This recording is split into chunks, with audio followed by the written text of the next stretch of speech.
కరీంనగర్లో తిమ్మాపూర్ మండలంలో మరి మేము ఇక్కడ కొనుగోలు కేంద్రము మక్తల్ గ్రామంలో ఉన్నాం, మక్తపల్లి గ్రామంలో ఉన్నాం.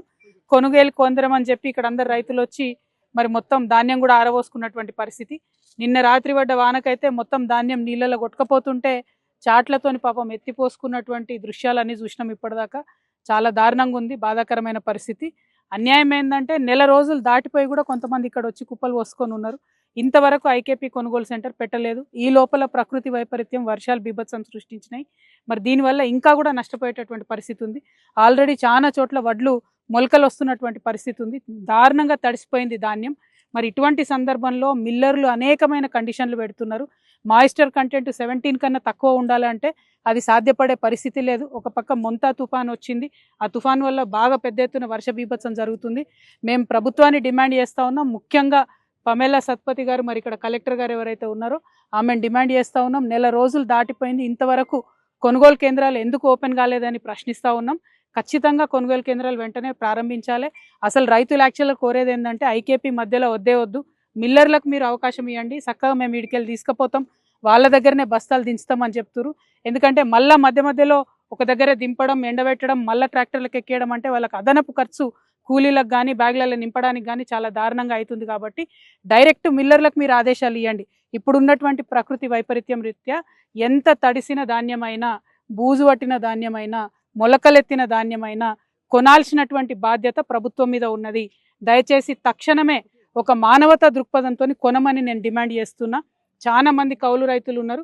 వాళ్ళందరికీ కూడా ఇబ్బంది ఏంటంటే వాళ్ళ దగ్గర భూమికి సంబంధించినటువంటి దస్తావేజులు లేకపోవడంతో కొనము అని చెప్తా ఉన్నారు. మరి అది కరెక్ట్ పద్ధతి కాదు.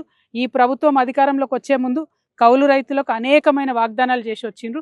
మీరు తప్పకుండా వెసులుబాటు కల్పించాలి.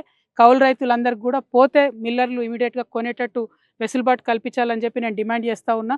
కొంచెం మానవతా దృక్పథంతో ఆలోచించండి. చాలా రోజులైంది ఇక్కడ కొనుగోలు కేంద్రాలు వచ్చి, రైతులు వచ్చి కొనుగోలు కేంద్రాలు రాక ఇబ్బంది పడుతూ ఉన్నారు. కాబట్టి తక్షణమే ప్రారంభించాలని డిమాండ్ చేస్తున్నాం. అదేవిధంగా పొలాలలో వరి మొత్తం కూడా ఒరిగిపోయింది, కోసేటటువంటి పరిస్థితి కూడా లేదు. సగంకి ఎక్కువ ఇంకా కోతలకు కాకముందే ఈ వర్షం వచ్చి ఇబ్బంది జరుగుతుంది. అక్కడ మరి కోత కూడా, దానికి కూడా మీరు పంట నష్టం ఎంతనో జమగట్టాలి. ఇప్పటి వరకు ఒక్క అధికారి కూడా పొలాలకు రాలేదు, ఊర్లలోకి రాలేదు. మరి ఇట్లా ఉంటే ఎట్లయితుంది? ప్రభుత్వం ఏం చేస్తుంది, కలెక్టర్ గారు ఏం చేస్తున్నారని రైతుల పక్షాన నేను అడుగుతా ఉన్నాను. ఎట్ ఎనీ కాస్ట్ ఇమీడియట్గా గ్రౌండ్లోకి వచ్చి ఎంత నష్టం జరిగిందన్నది బేరీ చేసుకోవాలని చెప్పి ప్రభుత్వాన్ని డిమాండ్ చేస్తున్నా. Thank you. జై తెలంగాణ, జై తెలంగాణ, జై జవాన్, జై కవితక్క, జై జై కవితక్క.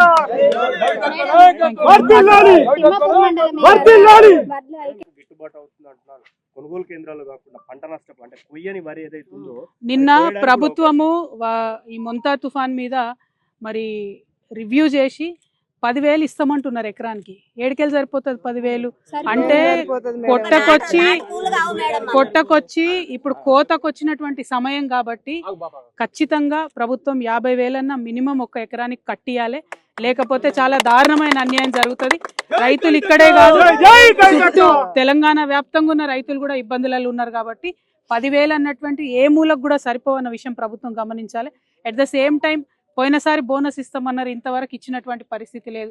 అన్ని రకాల వడ్లకు ఇస్తామన్నారు, ఇచ్చే పరిస్థితి లేదు. ఇవాళ అక్కడ బీహార్లో ఎన్నికలు జరుగుతున్నాయి, ఇక్కడ కూలీలు కూడా వచ్చే పరిస్థితి లేదు. దాంతో ఇక్కడ కూలీ రేట్లు కూడా ఎక్కువ కట్టియాల్సి వస్తుంది. అన్ని రకాలుగా రైతులకు దెబ్బ మీద దెబ్బ పడుతున్నది. కాబట్టి ప్రభుత్వం మానవతా దృక్పథంతో ఆలోచన చేయాలి. ఎక్కడెక్కడైతే వరి ఒరిగిపోయిందో అక్కడ ఎకరానికి 50,000 కట్టియాలి. ఎక్కడెక్కడైతే ధాన్యం ఆల్రెడీ కుప్పలు పోసుకొని ఉన్నారో అది తడిసినా, బూజు పట్టినా, మొలకలెత్తినా డైరెక్ట్ మిల్లర్లకు ఆదేశం ఇవ్వాలి, కొనుగోలు చేయమని చెప్పాలి. జై తెలంగాణ. కలుస్తారమ్మా, మళ్ళీ నేను పోయి వస్తాను. షేర్ చేయండి, లైక్ చేయండి, సబ్స్క్రైబ్ చేయండి. మరిన్ని వీడియోల కోసం బెల్ సింబల్ పై క్లిక్ చేయండి.